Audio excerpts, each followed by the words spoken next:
The Tragedy of Poppy, a cinematic deep dive into Poppy playtime. Slow, atmospheric music fades in, distant factory sounds. There was a time when this place was filled with laughter, bright colors, smiling mascots, happy children running through toy store aisles. Playtime co's promised magic, but magic always has a price. And in the case of Poppy Playtime, that price was far greater than anyone imagined. The perfect doll, she was introduced as the ultimate toy, a doll that could talk, a doll that could respond, a doll that felt real. Her name was Poppy. Delicate porcelain skin, wide, intelligent eyes, a voice that sounded almost human. But that wasn't just clever design, it was something else, something deeper, something wrong. The factory's secret.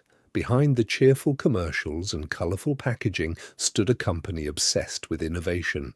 Playtime Company didn't just want to sell toys, they wanted to revolutionize them. And according to the clues scattered throughout the factory, tapes, notes, hidden experiments, they may have crossed a line no company should ever cross. Because the toys weren't just mechanical, they were alive. Not metaphorically, literally. Experimentation.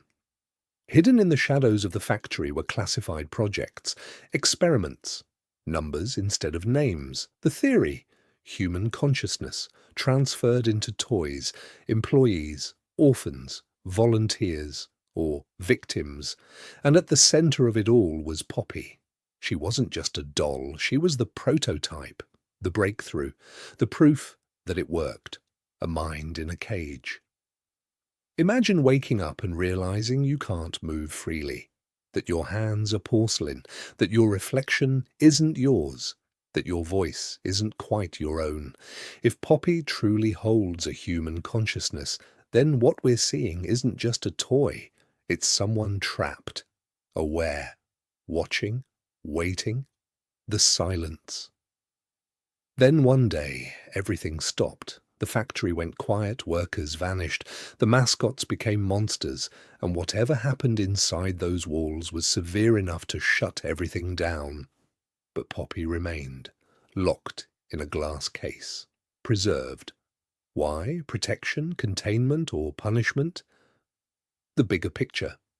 Channels like Game Theory have explored these clues, analyzing hidden messages and environmental storytelling. The idea that Poppy isn't the villain, but the key. Not the monster, but the survivor. If she was the first successful experiment, she may know more than anyone else. She may understand what the others became, what Huggy became, what the factory turned into. Is Poppy innocent?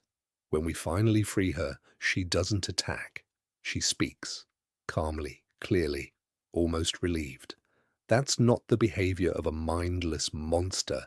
That's the behavior of someone who has been waiting, planning, thinking. But the question remains, is she helping us or using us? The tragedy. Because the true horror of Poppy Playtime isn't jump scares, it isn't dark hallways, it isn't towering blue creatures chasing you through vents. It's the idea that these toys were once people, that behind every plastic smile is a trapped consciousness.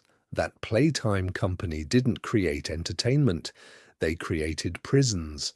And Poppy was the first inmate. The final question. When the factory fell, was it an accident, a rebellion, or something planned? Did the experiments turn on their creators, or did someone try to shut everything down before it went too far? If Poppy survived, if she remembers, if she understands, then she might not just be part of the story, she might be writing it. Music grows heavier, more intense.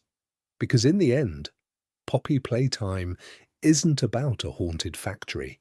It's about ambition without limits, science without morality, and innocence twisted into something unrecognizable. The doll in the glass case wasn't just waiting to be freed, she was waiting for someone to uncover the truth. And now, that someone is you.